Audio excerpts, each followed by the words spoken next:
In the series, 61st Street, one Chicago public defender is fighting the odds against a corrupt criminal justice system. Take a look. From now on, we only communicate on these. I put my number in your phone. You don't want any record of us, in case you need to cut and run. That's right. What kind of lawyer are you? An honest one. It's in the nature of cover-ups that they can never stop. So we have an advantage here. If you're right and they're frightened of you, it means they have to act, and we'll be there waiting for them. Ooh. All right, joining us today is the star of the 61st Street, two-time Emmy Award-winning actor Courtney B. Vance. Good to see you. How we doing? Welcome. Good morning. I'm well in this early morning. Good morning to everyone. It is early. I appreciate you waking up. So let's talk about this, right? Because you're now our CW family member. Welcome. First season, we saw your character, Franklin, okay, a public defender representing those disenfranchised, right, from a system where they're not often given fair representation, I guess would be a good, accurate portrayal. So how's this season going? This season is still it's ignited. It's a seat of your pants, action and intrigue, and it's the same Franklin, someone who knows what's right and will stick with that regardless of what people think, even if those people are his family, his community. Again, all that goodwill he earned in that first season, defending Moses Johnson. Now in the second season, defending a police officer.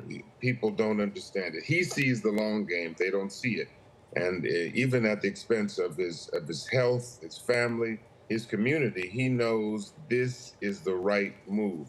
It's a high-level chess game he's playing, and the stakes are extremely high.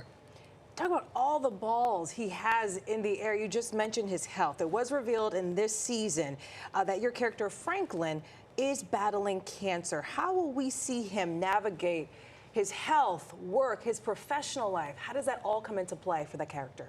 You know, that's why I wanted to do this role, because it is the eye of a needle. There is a very, very thin, and everyone, no one knows all the complete picture but him. So he's telling half truths and half giving bits and pieces of information people need.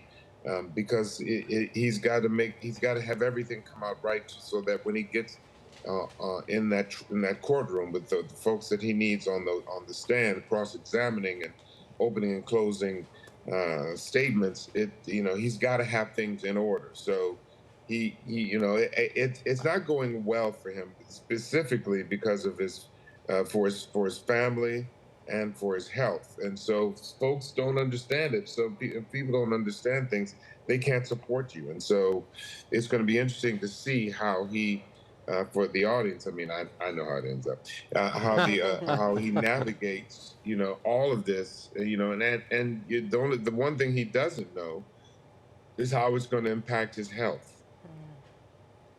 You just answered my question, because I was going to ask you what drew you to the role, but you just answered it for me, because this isn't your first time playing an attorney, right? You obviously won an Emmy Award for playing Johnny Cochran, which is a role you said you were intimidated playing. Yes. Was there any intimidation in this role? Yes, the intimidation is the sheer volume of page count.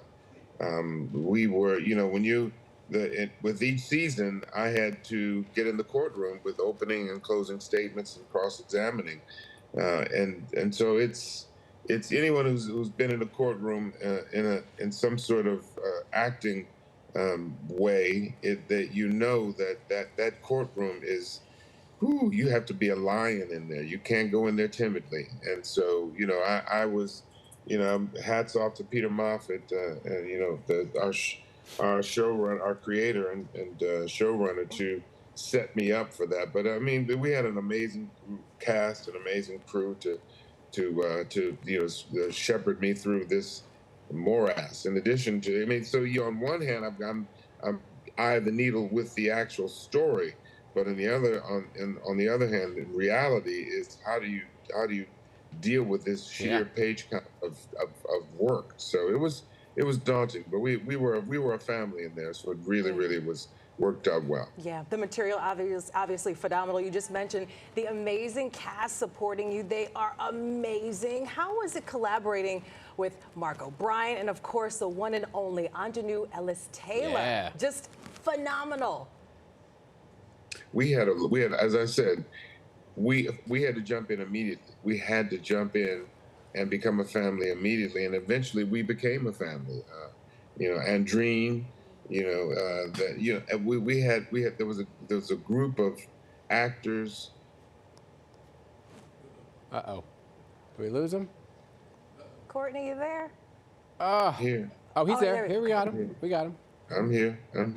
As wonderful as the actors were in front of the camera, the crew was equally up to the task to make sure that we were able to get in and get out and make our days. So yeah, it was one of those experiences of a lifetime. Hey, you mentioned family. Let's talk about your family. You and your wife, the iconic Angela Bassett. Empty nesters. Okay. Almost empty nesters. The two going off to college. How's it feel? We got 2 weeks. It mixed emotions. Anybody who has children know what and get to this wonderful place. As someone told me, you do it right, you work yourself out of a job. We're now shifting into counselor mode. Right. Our daughter's going off to my alma mater, Harvard, and our son is going off to my wife's alma mater, Yale. So we're extremely Never heard of those proud. schools. They're all right. We'll take it. That's good stuff. Obviously, you guys have done a fantastic job, you Harvard, and Angela. yeah. Courtney B. Vance, thank you so much. We're honored by your presence. We appreciate you. Thank you. Thank you. Thank you for having me. Let me tell you, when Olivia goes off to college, I'll be pack the Kleenex, okay? Because I'll be crying. Oh, my gosh. Good to see you, sir. You can check out Courtney you. on this season, Thank you. 61st Street, Monday nights, 9 p.m. right here on the CW PIX11. And to rewatch season 1, by the way, you could stream for free on the CW app. So there you go. Like Courtney said, you change your role. So now he's counselor, you become a, advisor. And Right. Yeah. Okay. You're talking about the kids? For the kids, yeah. Or maybe you need one after everything is said and done. Right. Coming up.